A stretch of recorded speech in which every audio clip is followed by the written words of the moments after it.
So students, IMC के आज का जो अपना लेक्चर है, ई लेक्चर का सेशन ये है अपना यूनिट 4 आज अपन शुरू कर रहे हैं। That is media planning and developing of IMC programme.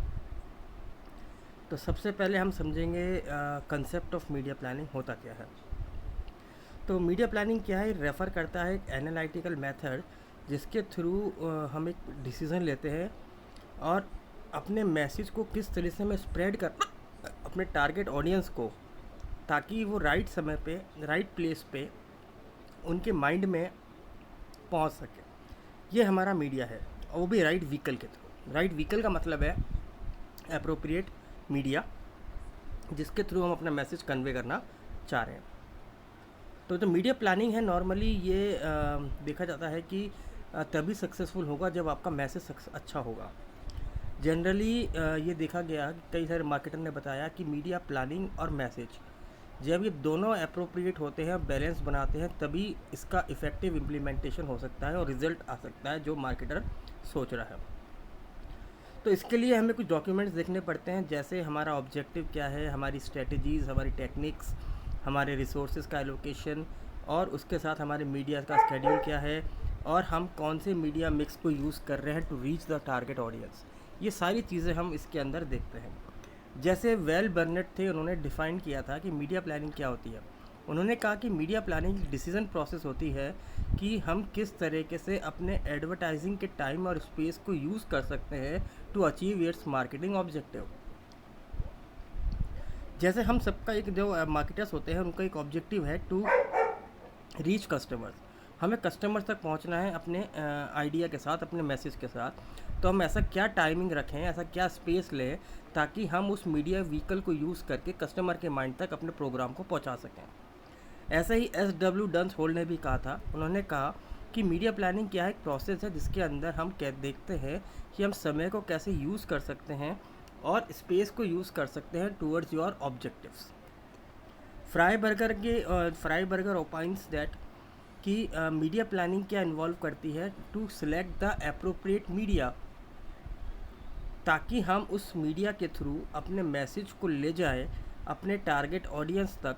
और ये डिसाइड करता है आपने अपने मीडिया पे कितना समय और कितना क्या स्केड्यूल आपने रखा है। तो इसमें आपका रिसर्च भी काफ़ी कुछ शामिल हो जाती है कि आपने कितना मार्केट को देखा है, कितने मीडिया को आपने एनालाइज किया है कि कस्टमर कौन से मीडिया को किस टाइमिंग पे देखना पसंद करता है। तो इस तरीके से हमने देखा कि मार्केटिंग मीडिया प्लानिंग जो होती है उसके अंदर 5 Ws का कंसीडर करना ज़रूरी है। 5 Ws किसे कहते हैं? विच, व्हेन, व्हाट, whom और वेयर। ये 5 W है। विच का मतलब है which media is to be picked for communicating your target audience. तो आपको इसके अंदर क्या देखना है, कौन सा मीडिया आपको लगता है जिसके थ्रू आप अपने टारगेट ऑडियंस तक ये बात कम्युनिकेट कर सकते हैं। वैन यानी कि कब, यानी टाइमिंग इसके अंदर मेन इम्पोर्टेंस रखती है। Timing of the advertisement, month, day, ये सब चीज़ें देखेंगे। देन व्हाट, जैसे एग्जांपल के तौर वैन देखते हैं हम कि सेलिब्रेशंस पे चॉकलेट्स का एडवर्टाइजमेंट का आना, फेस्टिवल्स पे आपका चॉकलेट्स का आना, या विंटर्स के मौके पे ग्रीटिंग कार्ड्स का आना। ये कुछ चीज़ें ऐसी हैं, या गर्मियाँ शुरू होते ही, समर शुरू होने से पहले इलेक्ट्रॉनिक आइटम्स, AC, रेफ्रिजरेटर की एडवर्टाइजमेंट का बढ़ जाना। ऐसे ही सर्दियों के अंदर आपके जो विंटर क्लोथ्स हैं उनके एडवर्टाइजमेंट का आ जाना। तो हमें अप्रोप्रिएट टाइमिंग भी देखनी पड़ेगी। देन आता है व्हाट। व्हाट का मतलब है मैसेज, यानी क्या मैसेज आप उनको कम्युनिकेट करना चाह रहे हैं, ये हम करेंगे अपने व्हाट के अंदर। फिर आता है आपका होम, किसको करना है। तो ये मार्केटर के ऊपर है कि आप कौन से कस्टमर तक पहुंचना चाह रहे हैं, हु इज़ योर ऑडियंस। तो इसके अंदर हमें अपने टारगेट ऑडियंस को आइडेंटिफाई करना पड़ेगा कि वो जो टारगेट ऑडियंस है, क्या वो उस एप्रोप्रिएट मीडिया को देख पाएगी उस पर्टिकुलर टाइम पे, और उस मैसेज को पढ़ पाएगी कि जो आप डिलीवर करना चाह रहे हैं। और वेयर, वेयर का मतलब है कि आपका कस्टमर कहाँ लोकेटेड है। क्या जो आपने मैसेज देखा, जो आपने मीडिया सोचा, क्या उस मीडिया को यूज़ करके उस मैसेज को हम जो कम्युनिकेट करना चाह रहे हैं, क्या वो राइट टाइम पे उस टारगेट ऑडियंस तक पहुंचेगा या नहीं पहुंचेगा, ये हम वेयर के अंदर कंसीडर करेंगे। फिर आता है कि कौन कौन से फैक्टर्स ऐसे होते हैं जो मीडिया प्लानिंग को इफ़ेक्ट डालते हैं। तो पहला आता है आपका नेचर ऑफ द प्रोडक्ट। तो प्रोडक्ट कौन सा है आपका, ये डिपेंड करता है कि आपका इंडस्ट्रियल प्रोडक्ट है, कोई टेक्निकल प्रोडक्ट है, कंज्यूमर प्रोडक्ट है, या फिर आप कोई जैसे मान लीजिए हम देखते हैं नॉर्मली अगर कोई रॉ मटेरियल प्रोडक्ट है तो वो हमारे केस में ज़्यादा जर्नल्स, ट्रेड मैगजीन्स, इनके अंदर अच्छा लगता है। कोई कंज्यूमर प्रोडक्ट है तो न्यूज़पेपर, ब्रॉडकास्ट मीडिया, ये हमारे लिए यूज़ में आ सकता है। आउटडोर मीडिया हम यूज़ कर सकते हैं। तो हमें अपने प्रोडक्ट को देखना पड़ेगा कि हमारा प्रोडक्ट कौन सा है, क्या वो इंडस्ट्रियल प्रोडक्ट है, क्या वो टेक्निकल प्रोडक्ट है, क्या वो कंज्यूमर प्रोडक्ट है। फिर आता है आपका नेचर ऑफ कस्टमर। तो जब हम अपना मीडिया प्लानिंग बना रहे हों तो हमें ये देखना पड़ेगा, कंसीडर करना पड़ेगा कि हमारा कस्टमर कौन है, क्या उसका नेचर है, कितने कस्टमर तक हम अपने मैसेज को कम्युनिकेट करना चाह रहे हैं। क्योंकि हमारे कंज्यूमर्स क्या है, डिफरेंट डिफरेंट एज के हो सकते हैं, डिफरेंट डिफरेंट इनकम ग्रुप के हो सकते हैं, डिफरेंट सेक्स के हो सकते हैं, डिफरेंट पर्सनालिटी के हो सकते हैं, एजुकेशनल लेवल उनका डिफरेंट हो सकता है, उनका एटीट्यूड डिफरेंट हो सकता है। तो हर एक कंज्यूमर की कैरेक्टरिस्टिक को हमें पहले एनालाइज करना पड़ेगा, देखना पड़ेगा, हमें उनको ग्रुप्स में डिवाइड करना पड़ेगा, यानी बेसिकली हमें सेगमेंट करना पड़ेगा अपने टारगेट ऑडियंस को भी, कि हमारा जो ऑडियंस है वो प्रोफेशनल है, हमारा ऑडियंस बिजनेसमैन है, क्या हाई इनकम ग्रुप में है, मिडिल लेवल इनकम ग्रुप में है, लोअर लेवल इनकम ग्रुप में है, क्या वो लिटरेट है या इलिटरेट है। तो इन सभी कैरेक्टरिस्टिक्स के बेसिस को हमें पढ़ना पड़ेगा under this nature of consumer. फिर आता है डिस्ट्रीब्यूशन ऑफ प्रोडक्ट। यदि आपका प्रोडक्ट जो है सिर्फ लोकल एरिया में या एक रीजन के अंदर बटता है तो हमें वो मीडिया यूज़ करना पड़ेगा जो सिर्फ लोकल और रीजनल को कैप्चर करता है। यदि आपका प्रोडक्ट सिर्फ एक पर्टिकुलर लोकेशन में सेल आउट होता है तो उसको नेशनल लेवल पे दिखाने का कोई यूज़ नहीं है। तो हमें ये देखना पड़ेगा कि अगर हमारा कस्टमर लोकल है और हमारा एरिया लोकल है तो हमें लोकल न्यूज़पेपर देखना पड़ेगा, केबल नेटवर्क देखना पड़ेगा, और यदि नेशनल लेवल है तो नेशनल न्यूज़पेपर चेक करने पड़ेंगे, ब्रॉडकास्ट चैनल्स यूज़ करने पड़ेंगे, टेलीविज़न यूज़ करना पड़ेगा। और यदि आपका जो कंज्यूमर है वो ग्लोबली है तो हमें फॉरेन कंट्रीज़ के लिए जैसे इंटरनेट यूज़ करना पड़ सकता है, मैगज़ीन्स यूज़ करनी पड़ सकती हैं जो कि फॉरेन कंट्रीज़ में जाती हों। ऐसे ही हमें ऐसे different different television channels use करने पड़ेंगे जो ग्लोबल में भी टेलीकास्ट होते हों, जैसे BBC चैनल्स हमने सुन रखा है, CNN हमें पता है। तो ये हमें अपने डिस्ट्रीब्यूशन ऑफ प्रोडक्ट के अंदर कंसीडर करना पड़ेगा। फिर आता है आपका ऑब्जेक्टिव। देखिए हर एक एडवर्टाइजमेंट कैंपेन का एक ऑब्जेक्टिव होता है कि इस पर्टिकुलर ऑब्जेक्टिव को अचीव करने के लिए आपने ये मार्केटिंग प्रोग्राम बनाया था। तो ऑब्जेक्टिव जो है वो प्रोडक्ट वाइज और सिचुएशन वाइज अलग अलग हो सकता है।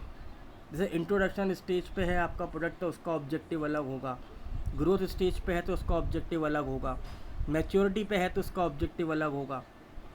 तो यदि आपका ऑब्जेक्टिव है कि हमें इमीडिएट रिजल्ट चाहिए तो हमें fast media of communication use करना पड़ेगा, जैसे न्यूज़पेपर, बैनर्स, टेम्पलेट, जैसे हम लोग सेल्स प्रमोशन के एडवर्टाइजमेंट में देखते हैं। और यदि आपको लगता है कि आप अपनी इमेज क्रिएट करना चाह रहे हैं, गुडविल बनाना चाह रहे हैं, ब्रांड लॉयल्टी देख रहे हैं, तो हमें हमारे मैगजीन्स, टेलीविज़न्स, साइन बोर्ड्स, इनको कंसीडर करना पड़ेगा। देन आता है नेचर ऑफ मैसेज।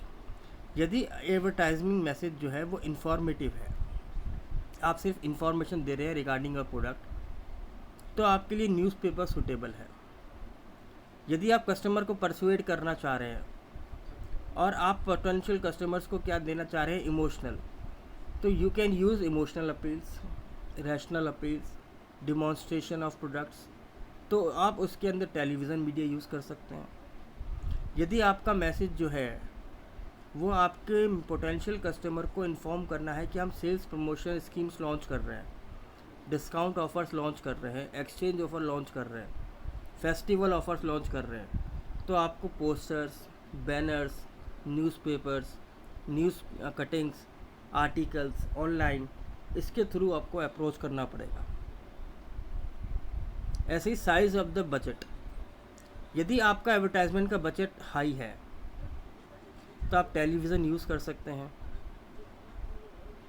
और यदि आपका लो है तो आप posters, banners, cable network local newspapers, इनको आप यूज़ कर सकते हैं।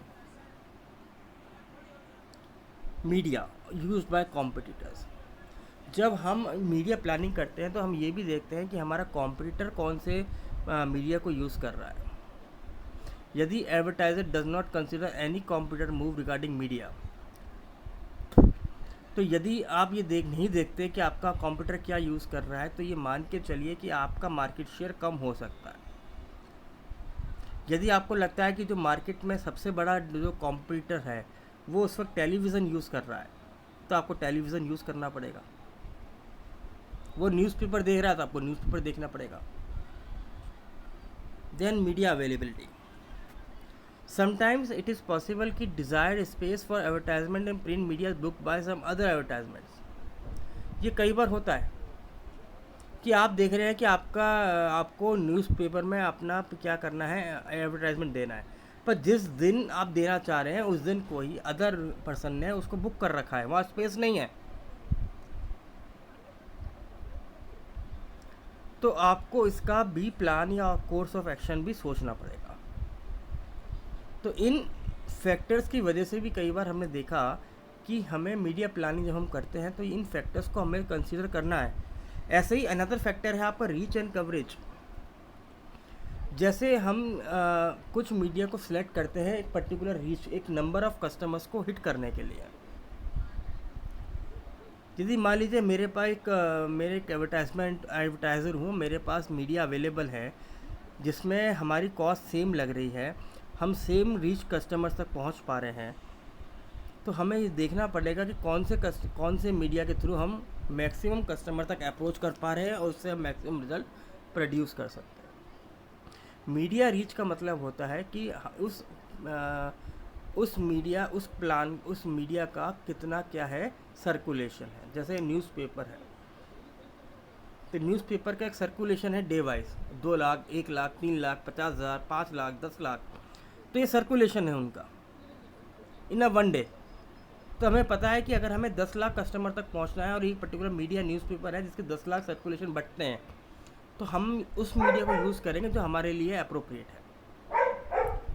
है। देन आता है आपका मीडिया फ्रीक्वेंसी, कितनी बार आपको एडवर्टाइजमेंट दिखाना चाहिए अपने उस कस्टमर को, नंबर ऑफ टाइम्स, कि आपका एक कस्टमर जो है मैक्सिमम टाइम उस एडवर्टाइजमेंट्स को एक्सपोज कर सके। तो यदि जितना फ्रीक्वेंसी बढ़ाएंगे उतना आपके कस्टमर ऑफ माइंड के में एक्सपोजर कम होता जाएगा। वो अपन लेटर ऑन पढ़ेंगे। जैसे मान लीजिए अगर आप एडवर्टाइजमेंट को एक दिन में टेलीविज़न में कई बार दिखा रहे हैं, तो एक समय वो आएगा कि एक पर्टिकुलर टाइम पीरियड के बाद कस्टमर उस एडवर्टाइजमेंट को देखेगा ही नहीं, या उसके माइंड में उसकी इमेज गलत बननी शुरू हो जाएगी, या उसका इम्पैक्ट गलत पड़ेगा।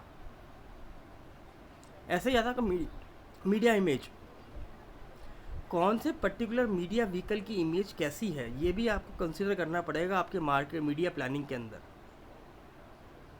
अगर आपका मीडिया प्लानिंग की इमेज अच्छी है, लोग उसको अच्छा मानते हैं, उसको पढ़ते हैं, देखते हैं, उस चैनल को देखते हैं, तो पब्लिक उस चीज़ को एंजॉय करती है।